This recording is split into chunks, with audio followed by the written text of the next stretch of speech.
let's move on to our second topic for discussion, what is parliamentary proceedings, minority to initiate private members' bill in scraping the e-levy and betting tax. So let's quickly read. I'm taking this from citinewsroom.com. And the story is by Ni Ayikwe Okai, our parliamentary correspondent. The debate on the State of the Nation address by President Akufo-Addo was put on hold by Parliament due to rising tensions within the minority caucus.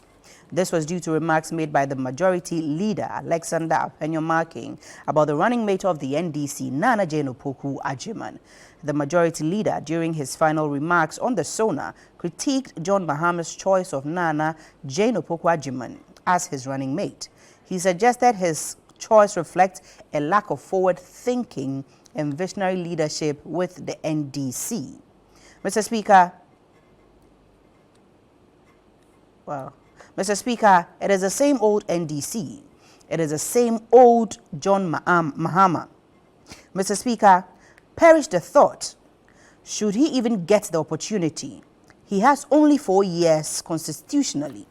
Mr. Speaker, there will be no sense of urgency in him because he has nothing to lose. I quote again, even if you look at his choice of running mate, he could not get somebody that one could say that they are planning for the future. The person is over 70 years old. There is no succession plan. Mr. Speaker, from day one, the government will be in crisis. Mr. Speaker, they went to pick a very old person. Hey, that was down low, man, who could not perform at the education ministry. Oh, his comments ignited a strong reaction among the minority members, who called for a retraction and an apology. However, the majority leader proceeded with his debate, leading to disruptions from the minority members who began banging tables. In response to the escalating situation, the second deputy speaker, Andrew Esiama Mwakung, decided to suspend the sitting for a whole hour.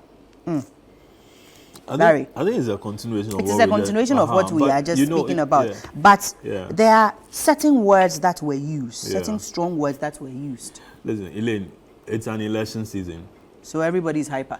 Yeah. So you can tell me what you want to tell me. Well, it's an election season. Okay. I mean, let's politicking and politricking comes to play here. We are going to hear more of this during this time. Right. You get it. I mean, we had more in Atamil's time. Exactly.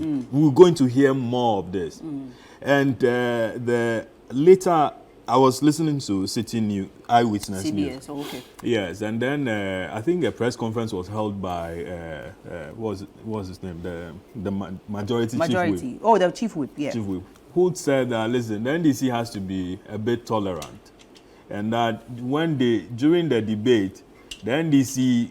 Almost all the NDC speakers kept making references to their candidate, as in Dr. Bawumia, and that they couldn't do any of their debates without making references to Dr. Bawumia and so on and so forth. And then when it got to their turn, and then they are also making reference to their running mate.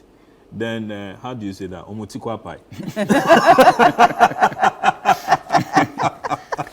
And that, they should let to be tolerant. They had to rebut. Yeah, I think that, as I said, it's an election period, so we're going to hear more of this. But the bread and butter issue is what is going to define whatever, our choices are going to be. Is the economy right for us?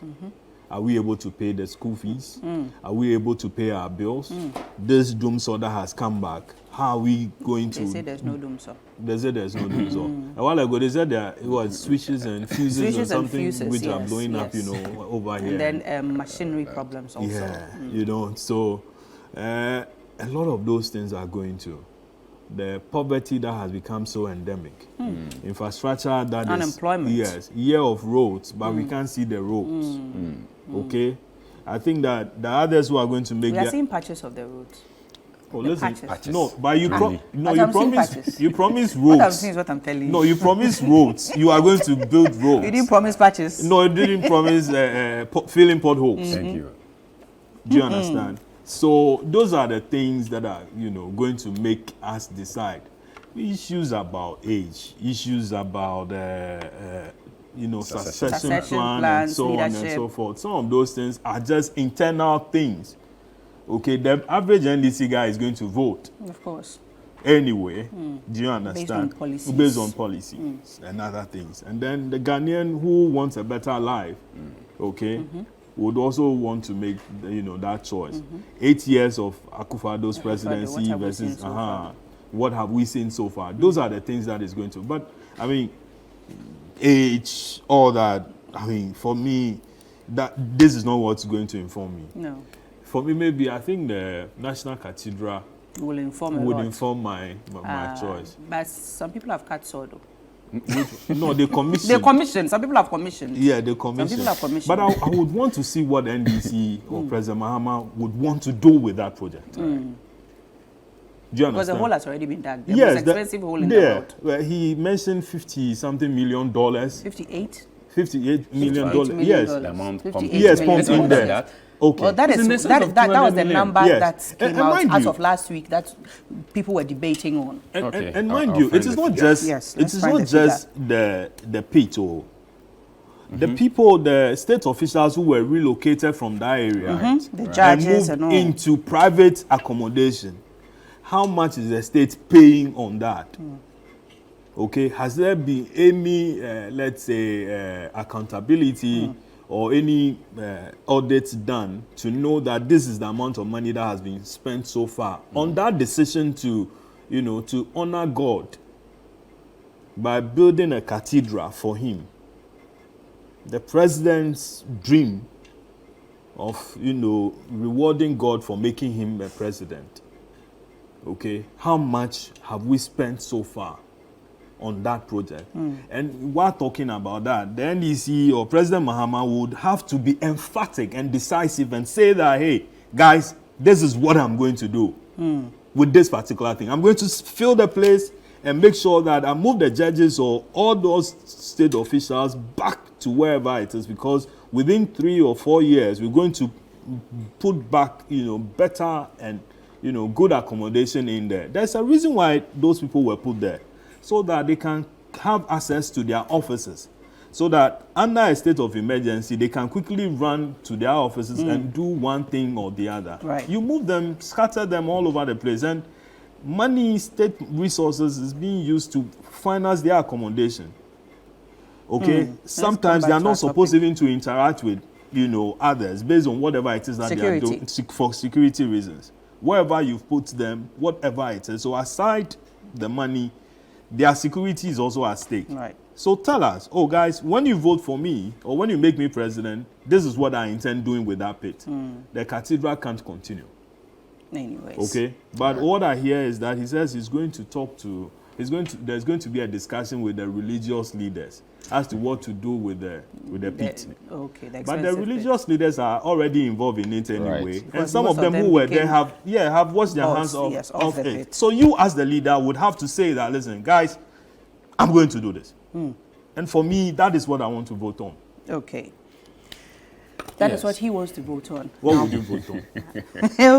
Let's stick to the Parliament's suspension of Obapenyo Making's comments. The deep words that have been used pertaining to succession of leadership, the lack of leadership, forward thinking. Elaine, but we finished it already. But that is Kopek's idea. So let's hear Kopek's opinion. Well, I was very emphatic on my earlier submission that, I mean, the statements were uncalled for in the first place, all right? And I still stand by them. Now, whether or not there's a succession plan for the NDC going forward, I don't think that if I have a strategy, I would want to lay everything, in the public view for everyone to know what my strategy is. I don't think even in war, anybody does that. So what I know is that when you have a plan or a strategy, you want to keep them under your sleeve so that at the opportune time, you begin to release them and then for everybody to know. I do not want to think that the NDC going into the 2024-2028 elections will not have a plan. Right. They will definitely have a plan, but I strongly believe that they will want to shelve it. And like I indicated earlier, even in my submission, I did mention that it is possible that if the NDC does not win the 2024 election, one, Jane and John will not be in the picture anymore, most likely. J and J. J and J. John and Jane may not be in the picture anymore. Yeah, And 60 seconds, so we go on to the next we'll topic. have fresh faces coming on board in the 2028 elections. Now, you know how Ghanaians are when it comes to fresh faces, with elections. It becomes a bit difficult. It takes time to market the person. It takes time for them to be familiar with such a person, And so it will be a big task for the NDC going into the 2028 election with a new face. That is, if they do not win the 2024 elections. Right. And so my thinking is that we should allow the NDC the room to operate, just like the MPP, is operating, and all other political parties are operating. So I still stand by my point that they do have a plan. Perhaps they want to shelve it until the opportune time when they will let everyone know what they have under their sleeve. Yeah. Awesome. Thank you very much.